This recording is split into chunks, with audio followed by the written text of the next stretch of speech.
And I'm incredibly excited to introduce you to our next speaker, who managed to combine the classics. Because this guy collaborated with some incredible, incredible bands. He was the spirit of Supertramp, Duran Duran, Toto, Pink Floyd. And he was the voice of saxophone in those bands. And now you are working on Space launch. Are we going to work together? Yes, please. Let's do this. So, Great. how Hi, everyone. Thank you very much for having me. First of all, this conference is freaking awesome. I've been to conferences all my life, but this is probably one of the most incredible conferences I've ever seen, and it's congratulations to everybody in doing this. And Abdul, I love your speech about, never had really thought about the stamps being NFT'd, and I thought that was incredible. So, Well, compliments to the organizers because they have to, prepare a space for such awesome guys like you. Scott Page, please a round of applause Thank to you very this much. legendary musician. Thank you very much. And also innovator. So what is Space? yeah, so I've been, sort of my career has been around both not only the music business, but also in the business world. I've been a serial entrepreneur. I'm on my fourth company right now called Think Experience. It's an immersive entertainment company really focused in the NFT space. Been just a little background. I've had built mobile messaging networks. We've had companies actually my first company, a company called Seventh Level, we took public in 1992, which was really around the interactive space. First, I was kind of the producer and director along with another guy of the kind of what they consider the world's first interactive cartoon, which ran on a 386 25 megahertz window machine with 4 mega RAM, which is kind of crazy to be able to have full-blown animation back in the days. So I've been a tech guy, been around all this stuff and been in the music space, so I've been kind of focusing in both those areas. Tell me this, how many hours per day do you play saxophone? How many hours do I play per day? Well, it's interesting. I'm so involved in my business. It really depends.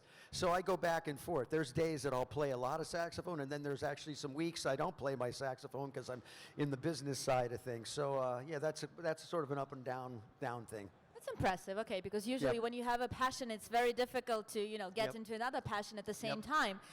What was your first business project ever? I started a company called Walt Tucker back in the day, and I had an audio-video post-production house, mobile video trucks, and then I had a whole merchandising business at that time, too. And that led into Seventh Level. That turned in when I saw interactive entertainment come together. I did my first CD-ROM in 1990. It was called Music Bites, and it was actually music for Windows users to use with their PowerPoint, because there was no real music for PowerPoint at the time. And it was kind of cool because I had Tower of Power, I had the Floyd guys, I had everybody play on this crazy disc for computer guys to show their presentations. And so that was my first inkling into the CD-ROM world. And then I was sitting in Comdex, another big conference like this, and I looked across the room and I saw this thing on the screen. I said, what is that? So I walked over to it, and it was an interactive title called Just Grandma and Me for children, and it was the first time I saw somebody click a mouse and click on an object and it moved. And when I saw that, that was it. I was hung, man. I'm down there. The next thing I know, I'm hanging out with the cyberpunks in all their garages making stuff, hanging out with Timothy Leary, doing the digital be-ins in San Francisco. So yeah, it's been quite a ride. And when was the first time you heard about blockchain? Luckily enough, Ken Rakowski has an organization called METAL, Media Entertainment Technology Artists Leaders. He's around this whole conference. That's actually why I'm here, because I'm one of the METAL members. That started back in 1995, I think, and I was one of the early guys there. Well, in that group, we have probably some of the top crypto guys that makes up, it's William Quigley, who's, just launched Tether, Wax, Brock Pierce was there, from them, Michael Turpin, and a whole series of them. And I'll never forget the day we were sitting in a metal, and this is kind of a funny story. So we're there, and Michael Turpin and Brock Pierce get up to do a speech about Bitcoin, right? And at that day, it was trading at $7. And he said, oh, everybody should buy this, should buy this coin, get some and stuff. And I was like, I don't get it, right? So then 2016 comes along. So I've been around following it all this time. So 2016, 17, when we had that big rise that was taking off, I get a call from a friend. I get a call from a friend of mine. He says, Scott, can you come over to my house? I said, what is it? He says, I don't want to talk about it on the phone. I said, well, what is it? You all right? He says, yeah, no, I'm fine. I don't want to talk about it. He says, come over. So I go to his house, and I sit down, and he says, dude, do you remember that day when Brock and Michael were up there talking about buying Bitcoin? He said, I threw $50,000 at it, and I bought it. He opened his wallet. He had $90 million in his wallet. And I said, dude, you're kidding me. He says, I don't know anything about Bitcoin. I just bought it. It's just been sitting there all this time. How do I sell it? What do I do? How do I don't want anybody to know that I got all this money. And at the time, it wasn't easy. You could just get rid of Bitcoin and turn it into fiat at the time. And I said, man, down in Newport Beach, there is a Ferrari dealer that's taking Bitcoin. Go buy Ferrari. So he went and bought 6 Ferraris, turned around, sold those Ferraris, and got his cash out. And then he also, somebody took, bought a $6 million home with Bitcoin, and it's a crazy story. But yeah, I wish I was a little smarter at that time. When did you invest in your first Bitcoin? Well, I have some Bitcoin. Yes, I do have Bitcoin. I'm a big fan now of what's going on, and you know, I'm a total decentralization guy. So that's where my whole thing is. Everything I'm doing, I'm actually launching an NFT project now called Rock Money, which is a whole story, but it's really around the decentralization and the power of the people taking back the currency, because I think that's an opportunity we have right now. Right, and it's crazy, and like, you know, I've gotten heavily into the NFT space over the last 2 years. I got lucky; we sold our first one for 1.1 million. Then we sold another one for about 700,000, and then I've been building in this community and been launching conferences. I just did the Future Shape 360 conference in Denver with my partners out of there.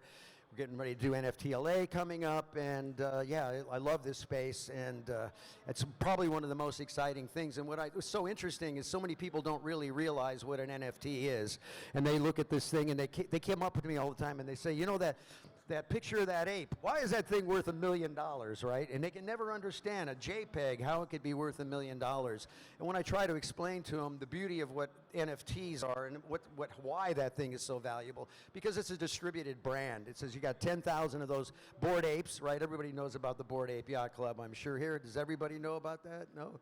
Okay, there's a handful. So that's actually one of the incredible NFT projects. It's really kind of shown the way. If you realize it, if you look at Bored Apes, they started 2 years ago. It's a $4 billion business now. $4 billion. Think about that. Tell me what businesses in 2 years turned into a $4 billion business, right? And it started with 10,000 apes, not with a lot of money, and it just basically built. So I'm very bullish on NFTs. I believe that everybody in this every business in this place is going to be dealing with NFTs once they grasp the concept that it's a technology that allows you to build rights, roles, and permissions into it so that you can pass those permissions and rights and roles around to other people, build royalties in it. And you got this beautiful little robot network called the blockchain that's handling all the distribution and stuff. So yeah, it's very exciting. And so we've been doing drops, even in a down market right now. It's getting killed, and I hear everybody say, yeah, NFTs are done. And these things are not done by any means. And we actually just did a drop with Gabe Weiss the other day, 5,000 pieces, sold out in 5 minutes. So there's even in a down market, there is this phenomena that's going on, and it's crazy because, I mean, finally we have a tool set that allows me to build something, pass it on to somebody else, let them build on it, and I can work on top of it. So I can now empower in the entertainment space my fans to actually build with me and make money and build on top of it. So, you know, again, going back real quick because I got off topic, but on the Bored Ape, so the way I try to explain that is you got 10,000 of these apes, and every ape is unique. So they're now building businesses like crazy on top of that. If you'd see all the businesses, there's Bored Ape, there's Bored Water, there's Bored Hotels, there's Bored Clothing, shoes. It's just like a distributed brand. So I try to explain it to people that don't understand. If you think about Nike, right, that little swoosh, if you had 10,000 of those different swooshes, you got a red one, a blue one, a green one with diamond stripes, stars, and each of those now, when you own that, you have the rights now to build on top of that. So now it's a group of 4,000 or 10,000 people actually building that brand. And so this is an exciting time. And like I said, I don't care if you're a hair salon, a studio, electric car company, a guitar making company, everybody will be diving into NFTs when they start to realize what the value of the utility, the ability to build, it's community building. It's the ultimate loyalty program tool set that's out there. It's really exciting to see so much excitement from you about this. Space. Your story actually Make me feel demonstrates like a the kid. power of community, the power of community and knowledge and education. Yes.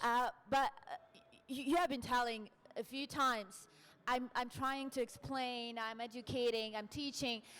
We know that there are so many celebrities now who got into the space without being that into. Oh, yeah. So. Yes. How do you see the dynamics of the literacy in the last? So this is the thing. Right now, what we're finding, I actually consult to the few pretty big celebrities and stuff in this space, and they went and they thought, okay, I'm a big celebrity. I can go drop this NFT, and everybody's going to come. Nobody cared. Nobody cared. I mean, I saw them put all this money into it, big name, go out and drop. Tons of press, tons of everything, and nobody cared, because this is about community. I believe what we're doing now is, instead of going broad and large, we're moving into hives, smaller groups of people, groups. And I always say now, if you want to survive, you got to build a hive. Why did that Gabe Weiss sell out in a down market? It was because of the community and the value that you can build into these, and the relationship building that you can build with these things. So it's all about building community now. So as we talk about dropping NFTs, if you're doing it for not, let's say, as an access token or used to for kind of a business application, but if you're dropping it as a piece of art and piece of stuff, you have to build the audience first. And that's the beauty of what this is about. We're building companies without any financing, right? We raised $4 million. A friend of mine raised $4 million on just selling his token in 12 hours without having to go to any venture firm to build it by that. Because what's so beautiful about this is we can work together. So I'm working with a variety of NFT projects. Somebody comes to me and says, dude, I got this killer idea for this blockchain. Okay, who's in the team? What's going on? You look at the people there. I'm in. Okay, in the contract, here you're going to get your 5% of this thing. Okay, great. We all work together. The day the thing drops, I look in my wallet, and there's money. It's like fantastic how it works, but we didn't have to sell any equity. We didn't have to sell anything. So it's an incredible tool set. I think it's going to be used so much more powerful in funding businesses like we've never seen before. So what's your latest decentralized venture? What is my what? Your latest project related to blockchain. Yeah, so I'm launching, my company is called Think Experience. I've been in the immersive entertainment space because I realized you couldn't sell music. There's no place to sell music, right? Where am I going to sell it? And the streaming business is the worst business for artists. I think right now, I think it's like 4,000 to 5,000 for 1 million streams on Spotify. Okay, sounds okay. The only problem is only like 2 to 3% of the entire Spotify catalog has 1 million streams. So it's a horrible business model for artists. And so what can you sell today? You can sell the relationship and the experience. And that's why I love NFTs, because they allow you to create an experience that's programmable, that can grow. NFTs can lock under other NFTs. There's the gamification and all of that. And myself, coming out of the interactive space from years ago, I feel very comfortable here because it's all the stuff I've been thinking about for years. But anyway, we launched Think NFT, and I've been producing right now a whole series of events. We're going to be doing about 25 events this next year coming up. And I've been, like I said, I have my Rock Money drop that I'm working on right now. When and where is the first event? I'm sorry? When and where is the first event? Well, the first events, they're all starting in Los Angeles. So we're going to be doing them in Los Angeles, New York, San Francisco. We're doing our first, we actually did one a week and a half ago in Los Angeles. Again, it's about bringing the tribe together, and we had 15 of the top NFT artists creating art. We had I always bring my band ThinkX, which is all the guys from Jane's Addiction and Nordfish from Fishbone, a bunch of great musicians. And then we actually did a launch for the Rogue Bunnies, which were the Playmates from back in the day. They did a very classy kind of retrospect on those years. And so we just did that one about 2 weeks ago. And then we'll start up, and we do a bunch of them in a place called Wisdom, LA, which is a five-dome immersive dome park, and it's really crazy cool, and we bring everybody there to do those. So yeah, so we're launching that. So Think is actually doing these live IRL events tied to drops and the things that we're putting together there. Tell me a little bit more about this space. Space. So yeah. let me try. So okay. I see that you love abbreviations. Right? So yeah. Space, it's not what you think. It's not what you think. It's more than what yeah. you think. So it's storytelling. Story. Plan, yes. Army of supporters and influencers. Army, yeah. Conversion. And execution. It's two. It's education and education. Okay. Yeah, so Space is a process I put together actually from doing over 150 shows with Ken Rakowski on Business Rockstars, interviewing a lot of artists and things. And Space is really the idea. So let me just walk it through. Yeah, story. If you're going to launch an NFT project or build a business, the story is the most important thing. So if I walk through with an artist, let's say, the first thing I ask, I say, well, what is your story? And he starts to go, hey, I'm a guitar player, I'm from Cincinnati, and I play this. And I say, nobody cares about that story. The story they care about is what do you stand for and what problem are you solving? And when I ask an artist that, the first thing they think is like, dude, I just want to write songs, right? I don't want to, what is this all about? So it's really about the story. And the same thing with NFTs. To make an NFT project really work and really happen, it has to have a story, it has to have value, and it has to have something that the user uses. So once you get your story in place, we move to plan. And plan, I'm a big proponent of the lean startup principles. And so I've adopted the whole idea of the planning, which is key, and there's a piece of that is called the lean canvas. I don't know if anybody's ever used the lean canvas. I think the lean canvas is one of the great tools, right? Yeah, it's a great tool because one thing, it's a one-page business plan, and you can go to leanstack.com, and get your first, if you want to sign up, it's an interactive business plan, but it's a one-page business plan. And in there, it asks 9 questions, and you have to answer those 9 questions, and you whittle on those 9 questions. Now, what I love about the canvas is that it's not only going to tell you what you're going to do, it's going to tell you what you're not going to do, which is even more important in a startup or launching a project or anything. And so the principles, basic principles of lean is, what's the smallest thing that you can possibly do that's going to give you the biggest bang? Don't run out of resources, and test and validate everything. So those are really important tenets. So we go through the lean, so I know my story. We work on the planning. Now we can start from there. And one of the things I want to say that's important about the story part, once you get that right, it's not just about having the story be good, but it also gives you the keywords and it gives you the phrases that we can growth hack against to go find your audience. Because the beauty of today is we have access to data like we've never had before. And because of that data, we can now figure out what's right and who we're going to put it in front of. So all that is really about finding those things, and I can growth hack, find my audience, and give myself a much better chance of conversion. Now we go to the A, which is Army. And why Army? Army is really about the influencers. And I can tell you, anything, any project, any company, small company, every one of my startups, the first thing that I think is most important is influencing the influencers.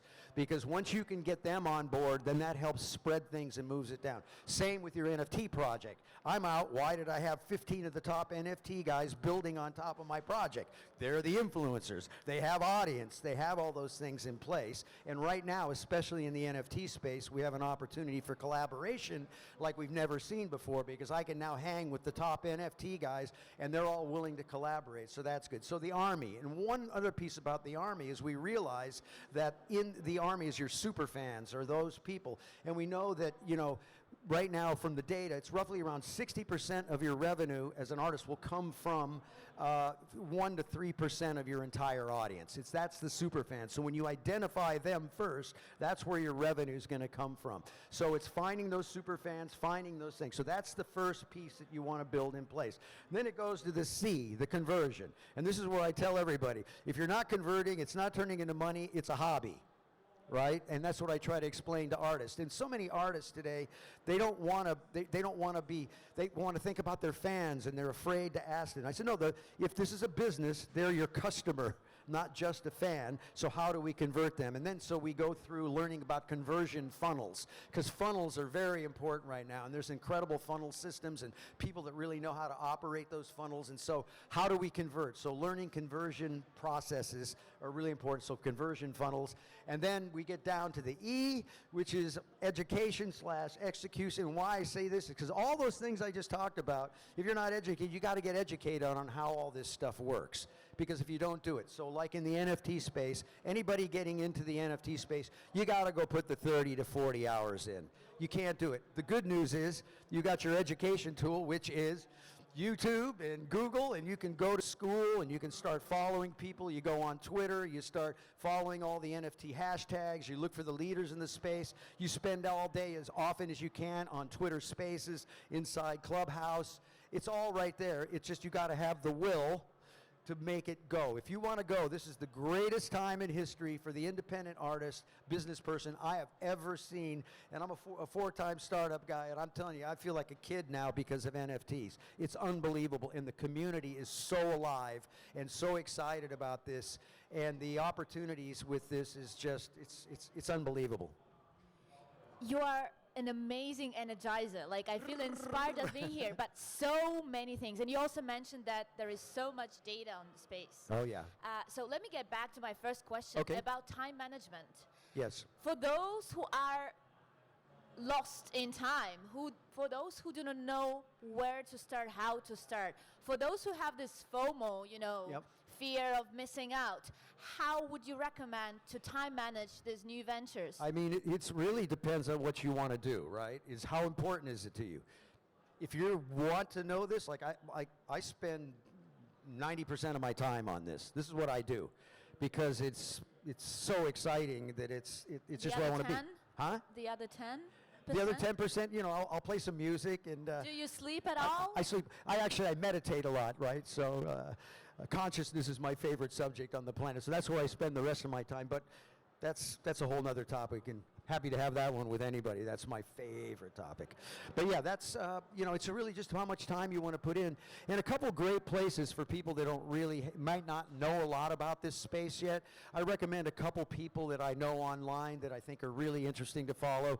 For the people that want to kind of get into the space, learn about blockchain, because learning about NFTs is not just about the NFTs, it's also the learning about the blockchain, cryptocurrency in general. And what I also like about NFTs is it's sort of a back door to get people into cryptocurrency, right? Because it's easier to understand this. Gee, I get to own my favorite rock star's NFT, and oh, by the way, I'm using crypto. I got a wallet now. I'm sort of getting in. So I see that as a gateway to get more people in, because the most important thing right now that we can do as a community in this space is to onboard people. And that's my whole goal right now, is just onboarding and bringing more and more people into this space. Because I'm telling you, we got to be careful. This is dangerous stuff too, because if we don't take it over, the people, we're going to get in real trouble, right? So this is a very important time in history for us to take the power of the currency back. I know there might be some CBDC people out there. I'm a little scared of that one. That one makes me a little nervous to have one central location managing everything we do. So please learn a lot about that before you get too deep into that one. I don't want to offend anybody. I get it. I can see the pluses and the minuses, but again, a central system, somebody controlling everything. The beauty we have is decentralization, and my belief is everything we do is we must stay decentralized. Learning and education. Learning. Be curious. I could be talking to you forever. I wanted to say, just because I meant to say this, a couple of things. If you go to YouTube and you type in whiteboard crypto, and this is good for anybody out there that wants to get somebody else in. It's incredible, 7 to 15 minute, great little whiteboard things that explains everything from staking to NFTs to, the different blockchains, all those things. That'll get you started. And the other one that I love is a girl by the name of Crypto Casey.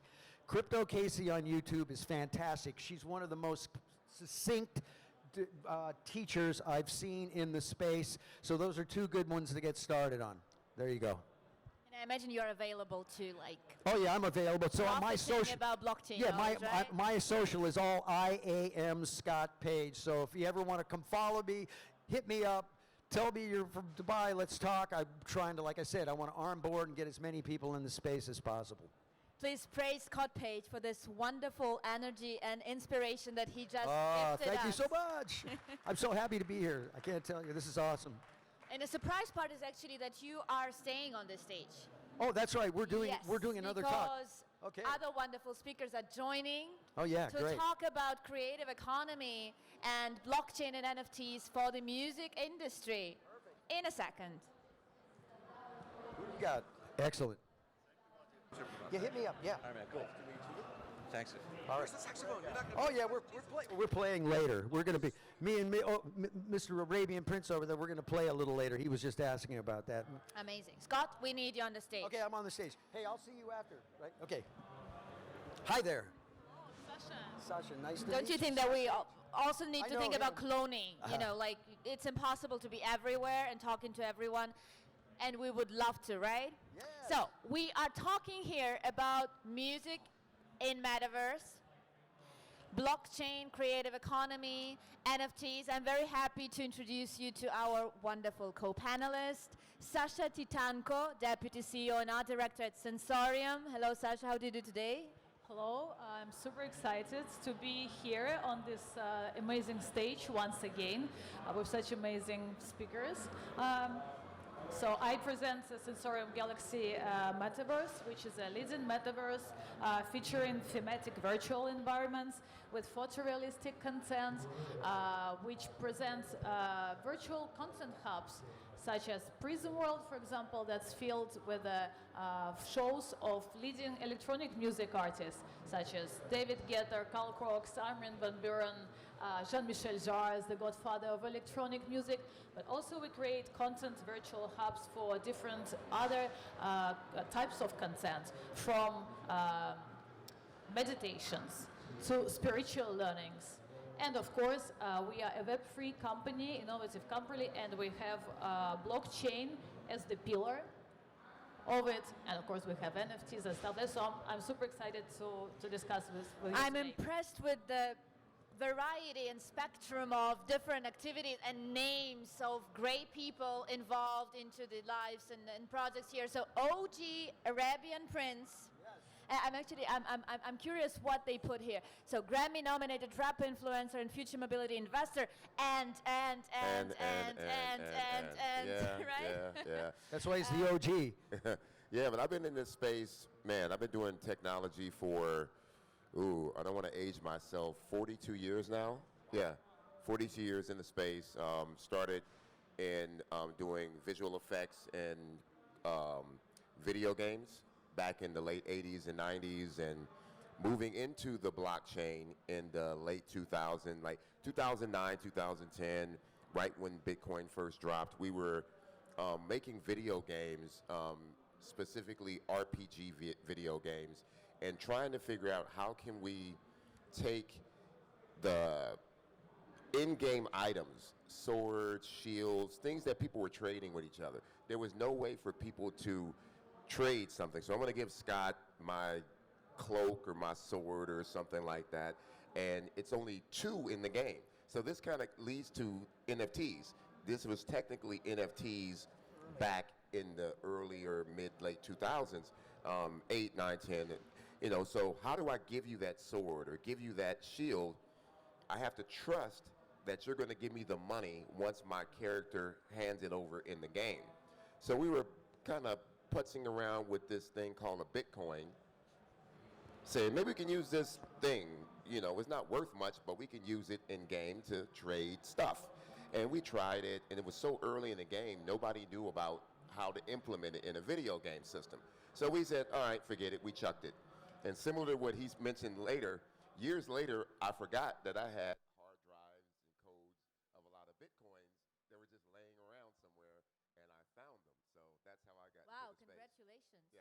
Not all of those who job. lost their hard disks actually find it after that.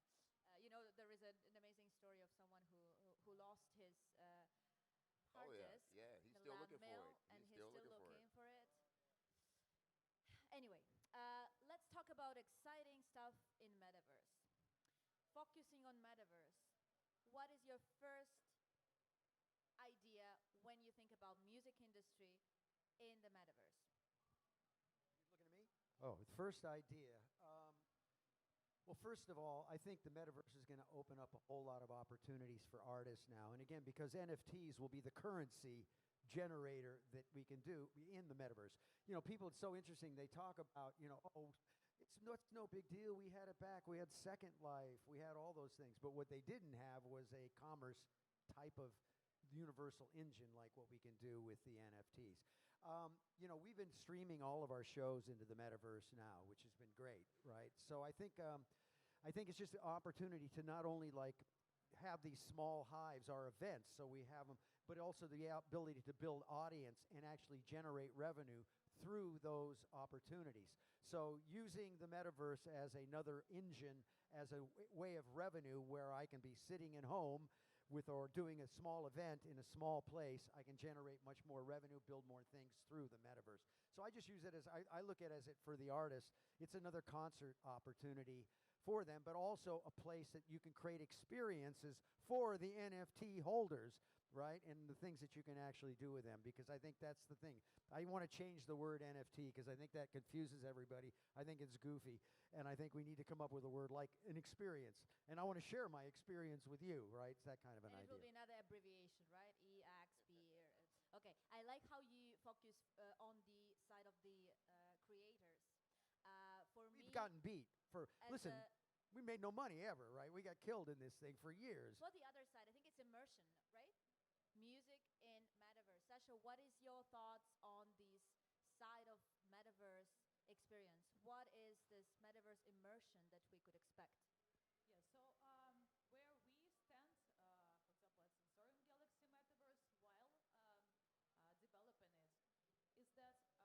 Metaverse, while developing it, is that we build it with the help of the latest technological solutions, such as in the spheres of virtual reality, augmented reality, artificial intelligence, and blockchain. We take all of this together, then we invite the best creators, the best artists that are there in the world with the best experience of creating the shows, of creating the experiences with the leading artists. We invite them for collaborations, and together we create on the basis of these technologies and using all the stuff that is there in the Web3, really immersive shows, which can never repeat or end for the user, basically. And not only the artist can be there available to his fans in basically a 24/7 format. Also, we see this as a democratization of music, because it's obvious, you know, it's not easy to fly around the world, you know, to see a show of your favorite artist, especially when his tickets are sold out within 5 minutes. You know, not everyone, not every fan is capable of doing that. You know, we in physical life, we are all surrounded by boundaries, by territorial boundaries, by financial boundaries. And we see the metaverse as an open space that provides this access on a different, completely different level between artists and their fans, between fans and their artists. And there is one more thing I wanted to touch base today, which I think has not been previously described, is one of the directions that we are creating in Sensorium Galaxy Metaverse. We call it digital immortality era.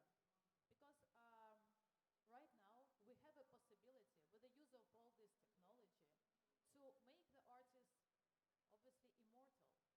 Because once we create the photorealistic avatar of the artist, we record all of his art, all of his creations.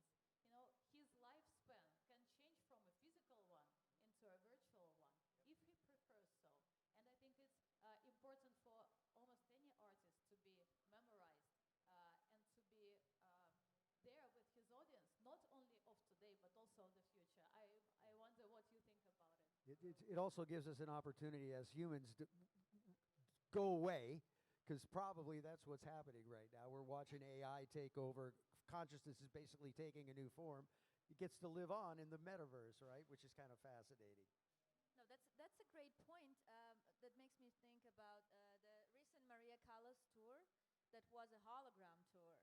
And so this is an opportunity not only to immortalize who are alive, but also to resurrect those who are not with us anymore. So this all looks exciting, but OG, I want to ask you about limitations. What are the current limitations of this ambition applied to the metaverse? You know what? I think the sky's the limit. I would say maybe in the first iteration of this so-called metaverse, which was VR, right? Early on in the first iteration of VR, it was really hard to be something that people could adapt to because you really needed high-end computers in order for people to have experiences. And something else that we've talked about and studied is the immersion thing. Humans do not like to be immersed for long periods of time. So, you know, like I call it more as a roller coaster ride. You put on a VR headset, you'll do it for a while, and then you want to take it off. Because, you know, we as humans are kind of like, it's kind of creepy, you know, like you're just totally immersed and then, you know, you do that for hours on end. It's crazy. So I think XR, you know, mixed reality is the way to go where, you know, we'll be sitting here and I can be talking to you and I'll wear some glasses. And as I'm talking to you, I'm looking at my emails. I'm actually, you know, watching the football game over here, and you'll never know. But I think that's where we're headed.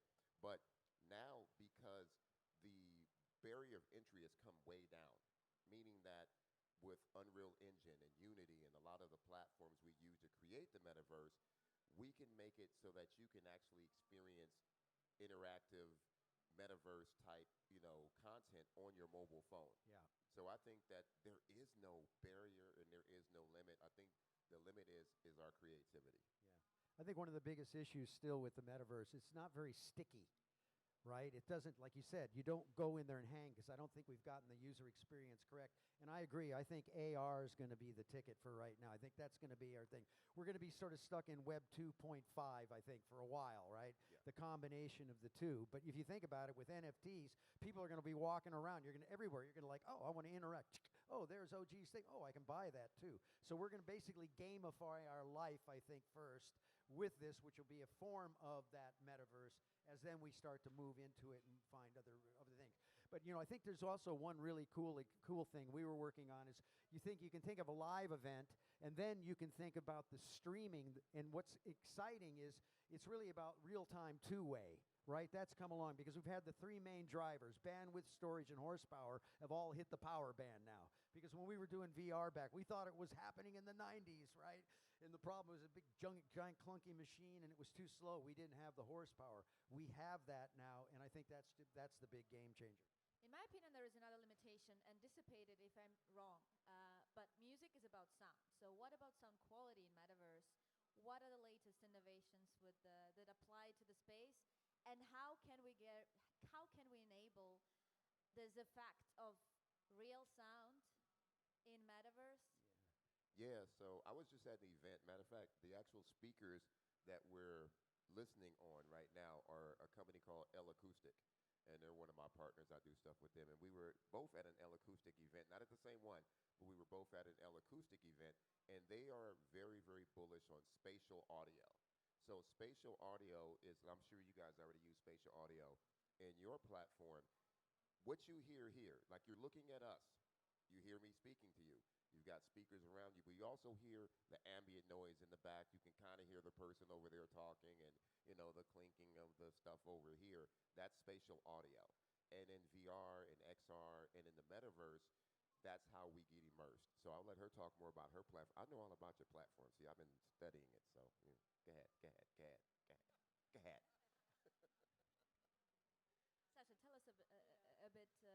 Sensorium. How do you censor the music?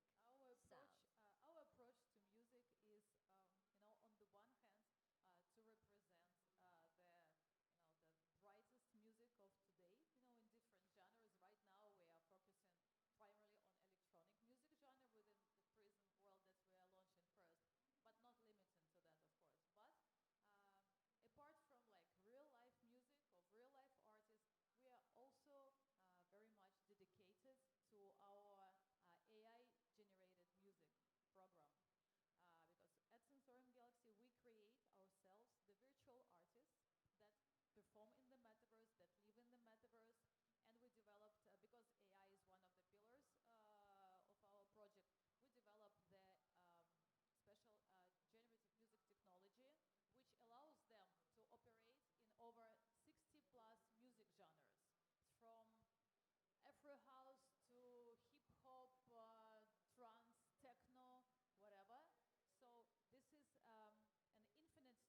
music that basically never repeats or ends.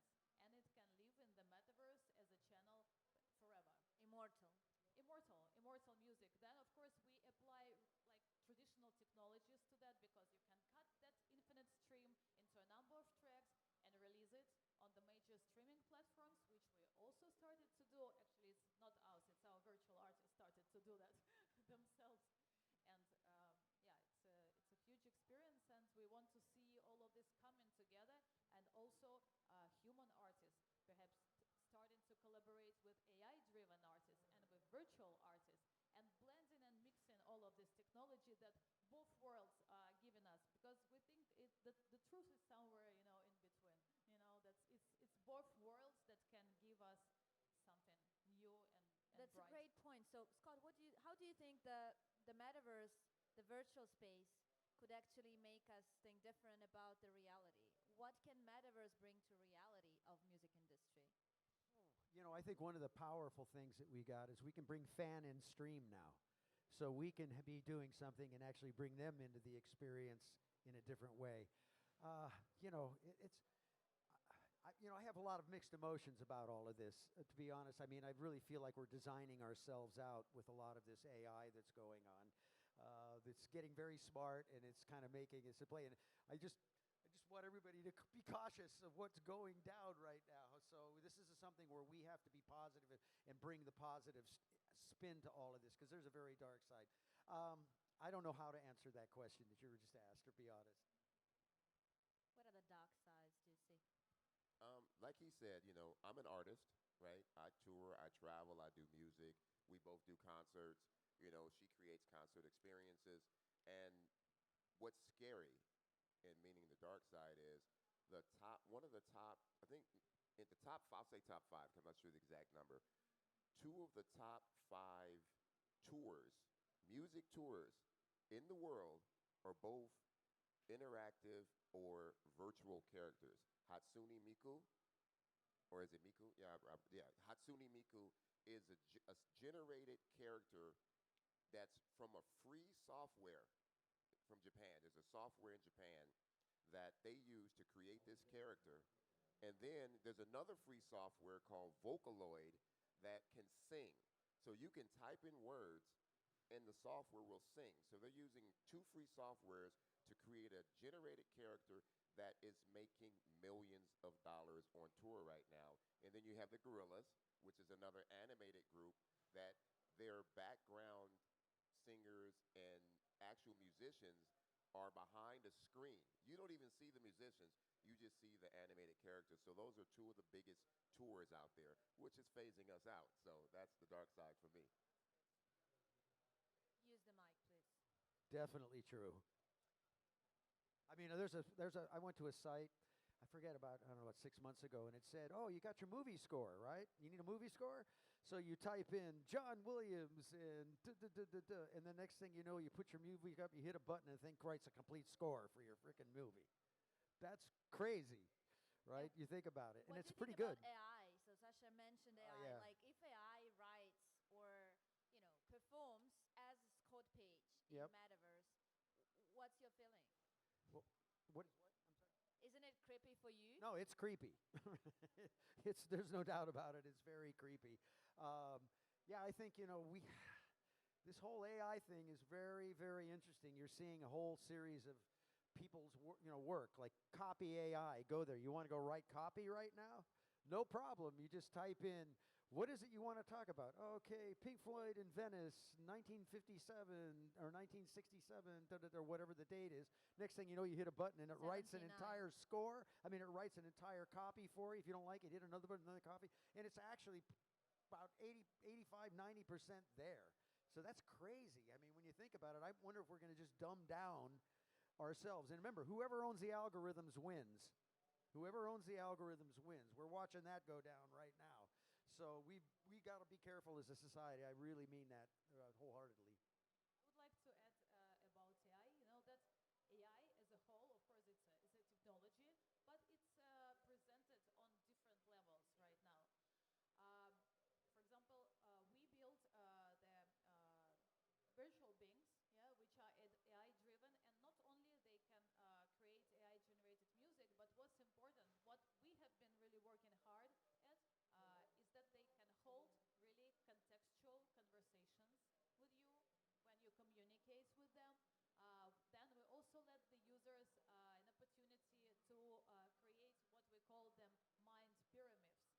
So basically, the users can create the consciousness, the character for the virtual being that will be presented in the metaverse. And generally, I'd like to add that, of course, we are here with the new stuff, with the innovations, with the new technologies. Every new technology comes with its risks, and with its opportunities, right? This one's pretty risky. And of course, it's our responsibility as well as responsibility of all metaverse developers, to really educate the audience of that, to be fully responsible of all the data that we are holding within the metaverse. This is one thing. And of course, try to see how these new implementations and technologies can really help the people, from ordinary people to the creators, in a good sense. I like how we always get back to education. So my last question is, what are your tips for those who want to experiment, experience, and learn about music and metaverse, music and the space? What are the tips, how one can start, what platforms to use from both the creator's perspective and those who want to experiment the sounds as listeners? I mean, it always goes back to just educating yourself. Like I said, the beautiful news, you can go, you've got Google, you've got YouTube, there's all these places. It's just really saying, go up there and type in and start looking. I like how we recommend this super centralized, platforms. Well, I'm saying, but it is. I mean, that's what we have. That's what we have right now, right? That's what we have. We have to use what we have. You're right. It is a centralized system, but that's where we're posting this stuff, huh? Brave. Use Brave, absolutely. But the question is find the people that are making it happen, go to the events, hang out at the live events, start learning from the people that are in it. That's the only way I can tell you. Because again, I'm not an authority on music in that space, but I can go find who those people are. I can start following them, doing on all these spaces and Twitter spaces and all those places to learn. Because that's really what we have to do is get educated. I don't know what else to say. OG, your tips and wish for the community. Yeah, same as him. Like how I got started in this industry when I was a young kid, I was at every tech conference I could find. SIGGRAPH, Comdex, CES, just learning the technology firsthand. But now we have, like you said, Google. You can Google anything, right? Or if you're curious, go buy a Quest 2, which costs, $300 right now or something like that. And you can kind of start figuring out the metaverse and how that space works. On your phone, every phone now has the capability of doing XR or mixed reality. There's so many apps you can download that will give you the experience of kind of a pseudo metaverse kind of experience. And I think your platform already has it too, where people can actually experience, your platform online. So I think that's what it is. Just go out and do your research. Follow the leaders. Go, who are the leaders in the space? Follow them, start listening to them, and then you can go down the rabbit hole. Follow the leaders. Yeah, and one more thing before she starts. Look at your children. Trust me, if you've got kids, they've been in the metaverse for a long time. When you tell them to go out and play and they don't want to go play, that's because they're in the metaverse. They're in Roblox, they're in, Fortnite, and they are interacting with their friends in the metaverse. They're talking to them, they're playing with them, they're actually creating new communities in the game. You think they're playing the game. No, they're sitting there talking about whatever in the metaverse and not even playing the game anymore because they've figured out how to build communities within these virtual spaces. And keep them off TikTok. That's my biggest recommendation to the children. Parents, don't do it. Don't do it. Yeah, the kids and the new generations are, of course, metaverse ready, as we see. I'd like to add that an advice, I think, to the creators is to really be bold and use all the tools that are there, in public access, that the metaverse projects, Web3 projects can offer at this stage. Don't be afraid to experiment. Don't be afraid to share your generated content with them, because us, for example, as developers, maybe some people think that we are so closed, etc. We are also interested, in new talents, in discovering new talents to collaborate with, and we see such new talents like burning every day with the birth of these new tools and technologies in the metaverse. Thank you so much. So open your eyes, clear your ears, just learn, be excited, passionate, never sleep. Meditate. And enjoy the ride, because it's all about the ride. The outcome will take care of itself. Just get in on the ride. That's what matters. Amazing. We're continuing with some amazing speakers. Thank you. I lost count of how many amazing speakers we'll have today. But first, let us make a selfie. You know, it's like real, make a you know, selfie. influencers. Oh, we got to do a different selfie. So I want everybody in the audience here today. I'm an entertainer, right? You guys are kind of boring right now. So I want everybody to stand up, put your hands up, and we're going to do a selfie with you guys in the background. Come on. Here we This go. is Jai-Tex. All right, Jai-Tex. We're in Dubai. Let's go. Let's do it. Let's do this. We'll do a couple selfies here. Come on. There we go. Let me turn this around. You'll get one. You do yours first. All right, one more for the One more for the Here we OG. go. Hold on. I don't know how to do selfies on my phone. You'll just. Oh, he's gonna take it. Go ahead. All right, here we go. Put your hands up.